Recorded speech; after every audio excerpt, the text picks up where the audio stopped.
सनातन धर्म में पितृपक्ष और अमावस्या तिथि का विशेष महत्व है। ऐसी मान्यता है कि इस दिन पितर धरती पर आते हैं और अपने परिवारजनों से श्राद्ध, पिंडदान और तर्पण की आशा रखते हैं।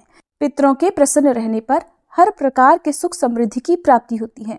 अगर पितर असंतुष्ट होते हैं, नाराज होते हैं, तो ऐसे में कुंडली में पितर दोष लग जाता है, जिस कारण से ऐसे जातक को जीवन में बहुत सारी परेशानियों का सामना करना पड़ता है। इसलिए पितरों का प्रसन्न रहना बहुत जरूरी है। पितरों के प्रसन्न रहने पर जातक को सभी प्रकार के सुख समृद्धि और मान सम्मान की प्राप्ति होती है। अगर आप भी अपने पितरों का आशीर्वाद पाना चाहते हैं और चाहते हैं कि आपके पितर सदा संतुष्ट रहें, तो अमावस्या तिथि या पितृपक्ष के दिनों में आपको हर हाल में पितृ कवच और स्तोत्र का पाठ करना चाहिए। आज की इस वीडियो में आपको पितृ स्तोत्र का और पितृ कवच का हिंदी अनुवाद सुनाया जाएगा।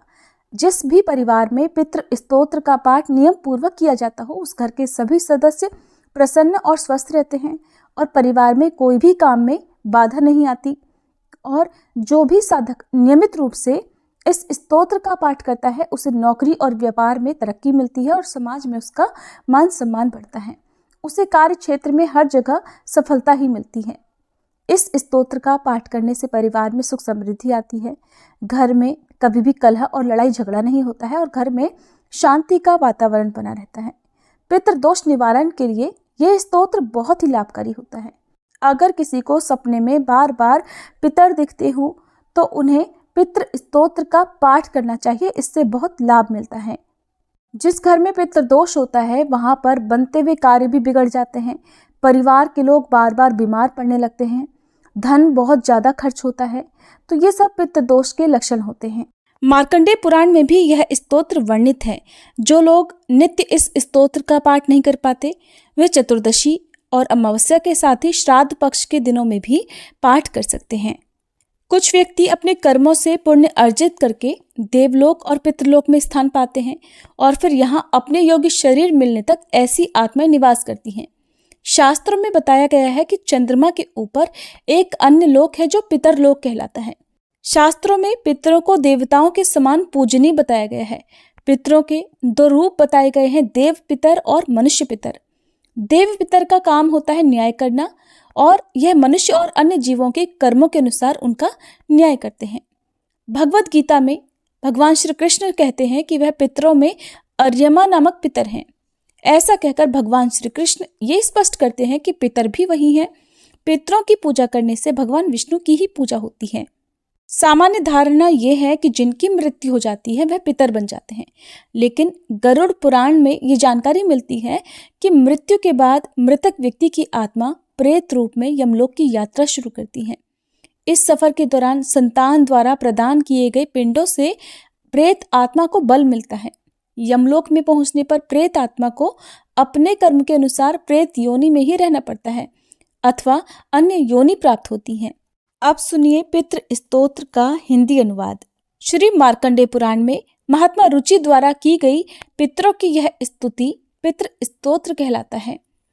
महात्मा रुचि कहते हैं, जो सबके द्वारा पूजित, अमूर्त, अत्यंत तेजस्वी, ध्यानी और दिव्य दृष्टि से संपन्न है, उन पितरों को मैं सदा नमस्कार करता हूँ। जो इंद्र आदि देवताओं, दक्ष, मारीच, सप्तऋषियों तथा दूसरों के भी नेता हैं, कामना की पूर्ति करने वाले उन पितरों को मैं प्रणाम करता हूँ।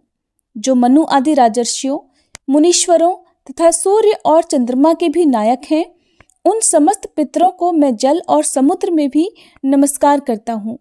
नक्षत्रों, ग्रहों, वायु, अग्नि, आकाश और द्युलोक तथा पृथ्वी के भी जो नायक हैं, उन पितरों को मैं हाथ जोड़कर प्रणाम करता हूँ। जो देवर्षियों के जन्मदाता, समस्त लोकों द्वारा वंदित तथा अक्षय फल के दाता हैं, उन पितरों को मैं हाथ जोड़कर प्रणाम करता हूँ। प्रजापति, कश्यप, सोम, वरुण तथा योगेश्वरों के रूप में स्थित पितरों को सदा हाथ जोड़कर प्रणाम करता हूँ। सातों लोकों में स्थित 7 पितृगणों को नमस्कार है। मैं योग दृष्टि संपन्न स्वयंभू ब्रह्मा जी को प्रणाम करता हूँ। चंद्रमा के आधार पर प्रतिष्ठित तथा योग मूर्तिधारी पितृगणों को मैं प्रणाम करता हूँ।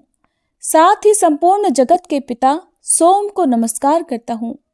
अग्नि स्वरूप अन्य पितरों को मैं प्रणाम करता हूँ, क्योंकि यह संपूर्ण जगत अग्नि और सोममय है। जो पितर तेज में स्थित हैं, जो ये चंद्रमा, सूर्य और अग्नि के रूप में दिखाई देते हैं, और जो जगत स्वरूप और ब्रह्म स्वरूप हैं, उन संपूर्ण योगी पितरों को मैं एकाग्रचित्त होकर प्रणाम करता हूँ। उन्हें बारंबार नमस्कार है। वे स्वधा भोजी पितर मुझ पर प्रसन्न हों।